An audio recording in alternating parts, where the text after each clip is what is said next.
अस्सलाम वालेकुम नाज़रीन, मैं हूं सैयद अलाउद्दीन। आप मुझे मेरे यूट्यूब और टिकटॉक चैनल पर देख रहे हैं। नाज़रीन, आज जो खबर मैं आपके साथ शेयर करने जा रहा हूं वो दिल हिला देने वाली है। एक ऐसा वाक़या जो सुनकर दिल बैठ जाता है और सोचने पर मजबूर हो जाता है कि ज़िंदगी कितनी ये गैर यकीनी हो चुकी है।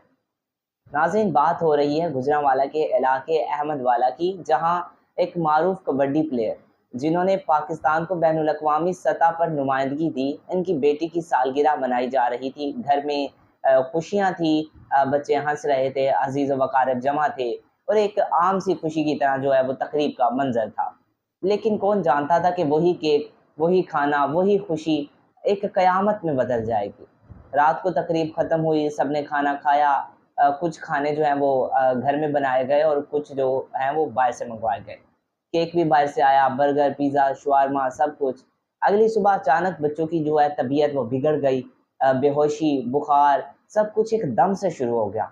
अस्पताल ले जाया गया, मगर अफ़सोस के 9 साल की नूर फ़ातिमा अस्पताल पहुँचने से पहले ही दम तोड़ गई। इसकी बहन जन्नत ने भी वो भी जाँबर ना हो सकी और फिर सुबह नवीद साहब का बेटा हैदर भी इस दुनिया से चला गया। अब एक के बाद एक 3 मासूम जानें चली गई, तो घर का माहौल जो चंद घंटे पहले तक हंसी खुशी और खुशबुओं से भरा हुआ था, वो एक मुकम्मल तौर पर मातम में बदल चुका था। नाज़रीन, नूर फ़ातिमा, जन्नत और हैदर तीनों ही मासूम फूल जैसे बच्चे, जिनकी एक लम्हे पहले तक ज़िंदगी से भरी आंखें थीं, वो हमेशा के लिए बंद हो गई, और ये सिर्फ एक खाने की वजह से।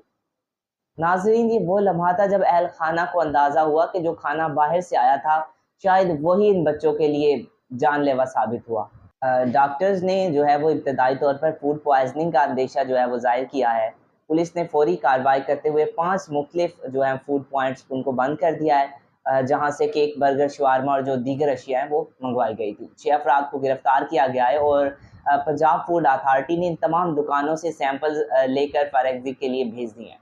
नवीद साहब जो खुद पाकिस्तान के लिए कबड्डी खेल चुके हैं, इनकी और इनकी अहलिया की भी तबीयत ख़राब हुई, लेकिन खुशकिस्मती से अब इनकी जो है वो तबीयत ठीक है। इनके साथ कुछ और बच्चे और रिश्तेदार अब भी अस्पताल में ज़ेर इलाज हैं।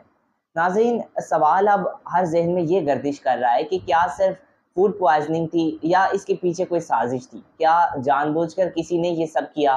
नाज़रीन, ये वो पहलू हैं जिस पर पुलिस जो है वो अभी तहकीकात कर रही है। नाज़रीन, मैं अक्सर अपनी वीडियोज़ में कहता हूँ कि हमें सालगिरह मनानी चाहिए, खुशियाँ बाँटनी चाहिए ज़रूर, लेकिन ये सब कुछ करते हुए थोड़ी-सी एहतियात भी करनी चाहिए। ख़ास तौर पर जब बात खाने-पीने की हो, तो बेदहानी हमें ऐसी कीमत ना दिला दे जो हम पूरी ज़िंदगी भी चुका ना सकें। क्या हमने कभी सोचा कि जिन जगहों से हम खाना मँगवाते हैं, इनकी सफाई कैसी है? क्या इनके फ्रिज में पड़ी अशिया कितने दिन पुरानी है? क्या इनके पास लाइसेंस है? क्या वो एक्सपायरी चेक करते हैं? नाज़रीन, इन मासूम बच्चों का क्या कसूर था? सिर्फ़ इतना कि वो खुशी से अपनी बहन की सालगिरह मनाने बैठे थे। हम सब के लिए ये एक लम्हा फ़िक्र है, एक इंतबाह है, एक वार्निंग है।